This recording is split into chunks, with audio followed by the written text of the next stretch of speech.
বিসমিল্লাহির রহমানির রহিম। আলহামদুলিল্লাহি রাব্বিল আলামিন।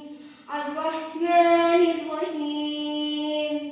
মালিক ইয়াউমিদ্দিন। ইয়্যাকা না'বুদু ওয়া ইয়্যাকা নাস্তাঈন। ইহদিনাস সিরাতাল মুস্তাকিম। সিরাতাল লাযীনা আন'আমতা আলাইহিম গায়রিল মাগদুবি আলাইহিম ওয়ালাদ-দাল্লিন। আমিন। আমি বিতাড়িত শয়তানের থেকে আল্লাহর কাছে আশ্রয় প্রার্থনা করছি। সূরা ফাতিহা। পরম করুণাময় অসীম দয়াবান আল্লাহর নামে। যাবতীয় প্রশংসা আল্লাহ তাআলার, যিনি সকল সৃষ্টি জগতের পালনকর্তা।